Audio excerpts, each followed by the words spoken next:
Thank you, Migrant Workers Secretary Hans Leo Kakdak, for your introduction. Please be seated. Um, Labor and Employment Secretary Benny Laguesma, the OWA Administrator PY Kaunan, ang Bagong Bayani Foundation Incorporated President Vice Admiral Eduardo Santos. Of course, our First Lady Luis Araneta Marcos, who has recently been traveling to Europe to assist with the OWA with some of the activities that. So she has become our ambassador now for migrant workers. It's your new designation. Di ba magka-cabinet shake-up tayo sa kasama ka na dun sa... Awardees of Bagong Bayani Awards 2025 and their families, my congratulations to you. The DMW and BBFI officials, our key partners in development, and our stakeholders as beneficiaries of that development, fellow workers in government, distinguished guests, ladies and gentlemen, magandang umaga sa inyong lahat. Ngayong araw, magbibigay-pugay tayo sa ating mga bagong bayani. Kinikilala ng Bagong Bayani Awards ang kakayahan, karangalan at kabutihan loob ng mga Pilipino na sa kabilang ng pang-iibang bansa ay nagagawang maipakita ang tunay na pagka-Pilipino.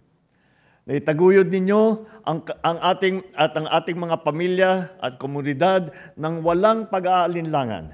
Ito ang diwang nais makamit ng aking ama, ang dating Pangulong Ferdinand E. Marcos Sr., nang itatag niya ang Bagong Bayani Award sa pamamagitan ng Letter of Instruction number 1320 noong 1983. So, papunta ngayon tayo sa today. And we still see the immense value that migrant workers have brought to their families and to our country. I am proud of the achievements that you have made. Binabati ko ang lahat ng mga Bagong Bayani awardees ngayong taon.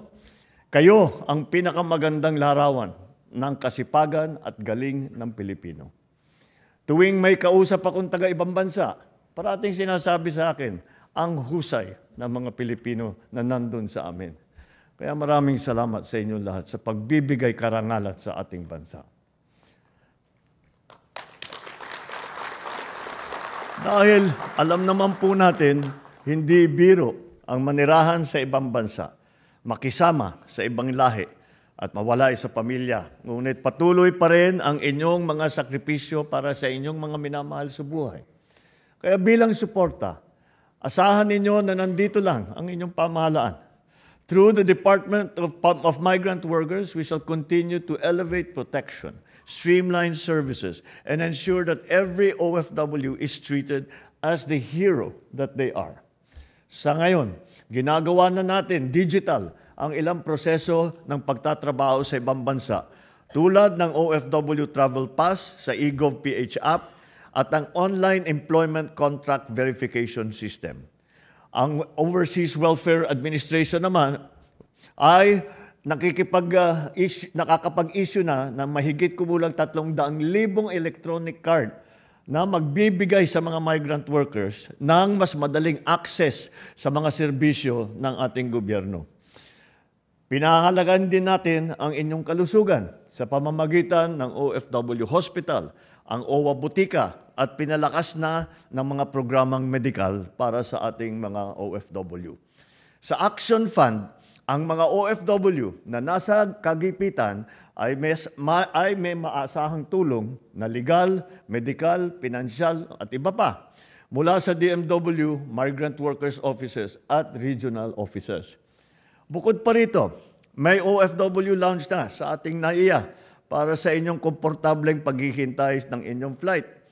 Mahigpit din ang pamahalaan sa pagprotekta sa ating mga OFW sa pamamagitan na paglaban at pagpuksa sa human trafficking.